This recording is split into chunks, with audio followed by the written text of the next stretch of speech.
Jammu Kashmir Ladakh high court ने anti corruption bureau को बहुत बुरे तरीके से लताड़ा है।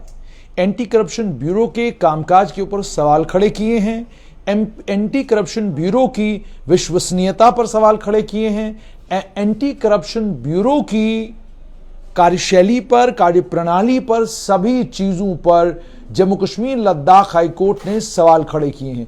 जम्मू कश्मीर लद्दाख हाई कोर्ट ने पूछा है कि एक मामला जो 2018 में बना, जिसमें एफआईआर एंटी करप्शन ब्यूरो ने लगाई, उस मामले की पड़ताल करते आपको 4 साल हो गए, अभी तक ना आपने चार्जशीट पेश की और ना ही ये बताया कि उस मामले में आगे आपने क्या किया।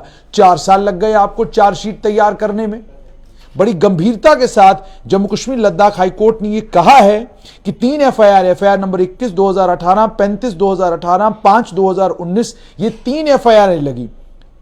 कोर्ट ने कहा है कि ऐसा लगता है कि जो पड़ताल जांच एजेंसियां हैं उन्होंने इस मामले में कुछ नहीं किया, जबकि एक लंबा समय इसमें गुजर चुका है और इससे इनकी कार्यशैली के ऊपर, इससे इनकी कैपेबिलिटी के ऊपर कि क्या ये इस काबिल, इनकी काबिलियत के ऊपर, इनकी फेयरनेस के ऊपर, कि क्या ये लोगों के साथ इंसाफ करते हैं, उसके ऊपर गंभीर सवाल खड़े होते हैं।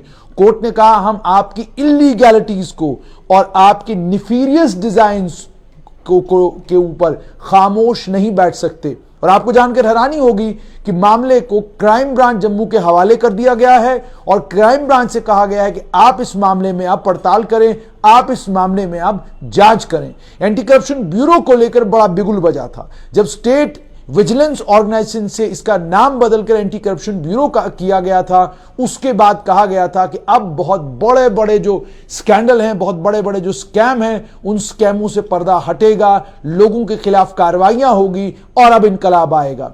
5 अगस्त 2019 के बाद भी एंटी करप्शन ब्यूरो का यानी स्टेट विजिलेंस ऑर्गेनाइजेशन का हाल वही है। आज भी निशाने पे पटवारी है, तहसीलदार है, आज भी निशाने पे चपरासी है और आज भी अगर चार्जशीट कोर्ट में पेश करनी है तो वह किसी निचले क्रम के अधिकारी के खिलाफ चार्जशीट पेश होती है।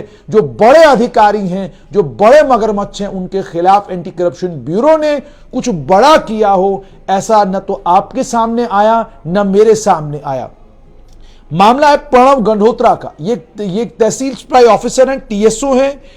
इन्हें सस्पेंड किया गया और इन्हें सस्पेंड किया गया। जिस समय इन्हें सस्पेंड किया गया, सस्पेंड करने का कारण था कि इनके खिलाफ करप्शन के गंभीर आरोप थे। ये टीएसओ के तौर पर काम कर रहे थे। इनके खिलाफ एफआईआर नंबर 21 ऑफ 2018 लगी और उसके बाद ये उस एफआईआर में ये कहा गया कि इन्होंने पैसों का खुर्द-बुर्द किया है। उसके बाद उन्हें सस्पेंड किया गया 23 जुलाई 2018 को। वो हाईकोर्ट पहुंचे। हाईकोर्ट ने हाईकोर्ट के सामने जब वो पहुंचे 90 दिन के बाद, तो उन्होंने कहा कि जनाब, ना तो 90 दिन में मुझे चार्ज मेमो दिया गया है, ना ही मेरी सस्पेंशन के ऑर्डर को एक्सटेंड किया गया है। इसके चलते हाईकोर्ट ने मामले को स्टे कर दिया। हाईकोर्ट के मामला स्टे करने के बाद दोबारा से जब उन्हें नौकरी पर रख लिया गया, दोबारा से जब उन्होंने ज्वाइन किया, तो इंटरिम ऑर्डर की बुनियाद पर उन्होंने ज्वाइन किया। उसके बाद भी 2 एफआईआर लगी। एफआईआर नंबर 35 ऑफ 2018 जिसमें कहा गया कि इनके पास आय से अधिक संपत्ति है, और दूसरा मामला था एफआईआर नंबर 5 ऑफ 2019 जिसमें कहा गया कि मिट्टी के तेल को लेकर, मिट्टी के तेल की इन्होंने डाइवर्शन की है। उसके बाद उन्होंने इनिशियली एसडब्ल्यूपी फाइल की। जब एसडब्ल्यूपी फाइल की कोर्ट के सामने, उसे डिसमिस किया गया। कोर्ट ने कहा अभी समय हुआ नहीं, आप समय से पहले ही हमारे पास आ गए हैं। जम्मू कश्मीर में उसके बाद कैट आया। वो कैट के समक्ष पहुंच गए और कैट के समक्ष पहुंचने के बाद उन्होंने यही गुहार लगाई कि जनाब, न चार्ज मेमो कहीं है, न चार्जशीट कहीं है, मुझे क्या कहते हैं सस्पेंड करके सरकार ने रखा है। इन तमाम चीजों को जब कैट ने सुना, कैट ने सुनने के बाद ये कहा कि आपने इस ऑफिसर को सस्पेंड करके रखा है। सस्पेंशन का की जो मयाद थी 3 महीने की, वो खत्म हो गई। उसके बाद आपको इनके इस सस्पेंशन के पीरियड को एक्सटेंड करना चाहिए था, आपने एक्सटेंड नहीं किया। नतीजा ये निकला कि हम आदेश देते हैं, फौरन इन्हें बहाल कीजिए। इसी ऑर्डर को लेकर एंटी करप्शन ब्यूरो और जम्मू कश्मीर की सरकार पहुंची हाईकोर्ट में। हाई कोर्ट में सरकार ने गुहार लगाई कि जनाब इस मामले में जो है हमें आप थोड़ी रियायत दीजिए।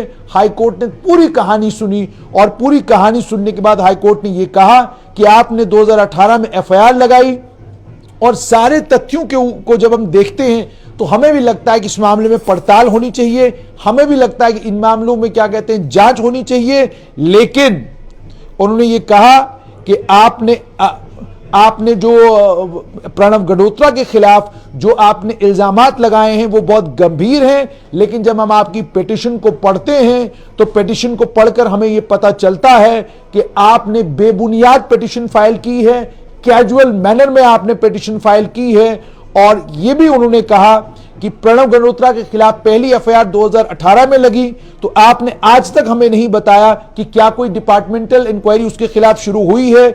आपने हमें आज तक नहीं बताया कि जो एफआईआर इसके खिलाफ लगी हैं उनका आउटकम क्या है, कि आपने ये नहीं बताया कि क्या आपने कोर्ट में एफआईआर नंबर 21 2018 में या दूसरी 2 एफआईआरों में आपने कोई चार्जशीट फाइल की है। आपने कुछ भी नहीं बताया। आपने ये भी नहीं बताया कि बिना कोई कंक्रीट रीजन दिए, बिना कोई कंक्रीट बुनियाद बनाए आप इस पिटीशन को लेकर आए हैं। आप कोर्ट का वक्त जाया कर रहे हैं, आप आम जनमानस के पैसे का नाश कर रहे हैं। और सिर्फ इतना ही नहीं, ये जो आप कर रहे हैं इससे साफ तौर पर नजर आता है कि आप करप्शन को खत्म करने के लिए गंभीर नहीं हैं, आप करप्शन के नासूर को मिटाने के लिए गंभीर नहीं है। आम लोग त्रस्त हैं और आप इस तरह की पिटीशनें लेकर आते हैं जिन पिटीशनों से कोर्ट का वक्त जाया होता है। इन बुनियादों पर कोर्ट ने सरकार की पिटीशन डिसमिस कर दी, लेकिन उसके साथ में ही कोर्ट ने कहा कि चूंकि हम एसीबी की जांच से खुश नहीं है, एसीबी ने जिस तरीके से जांच की है वो जांच करने का तरीका नहीं है, इसलिए यह मामला क्राइम ब्रांच के हवाले कर दिया गया है। जरा सोचिए, जिस स्टेट विजिलेंस ऑर्गेनाइजेशन का नाम गाजे बाजे के साथ बदलकर एंटी करप्शन ब्यूरो रखा गया था, और जो एंटी करप्शन ब्यूरो ये कहते हुए थकता नहीं कि हम करप्शन को लेकर गंभीर हैं, उसी एंटी करप्शन ब्यूरो के कामकाज को लेकर गंभीर किस्म के आरोप जम्मू कश्मीर लद्दाख हाई कोर्ट के उस बेंच ने लगाए हैं, उस खंडपीठ ने लगाए हैं, जिस खंडपीठ में उस समय के एक्टिंग चीफ जस्टिस ताशी राबिस्तान थे और जस्टिस राजेश सिकरी थे।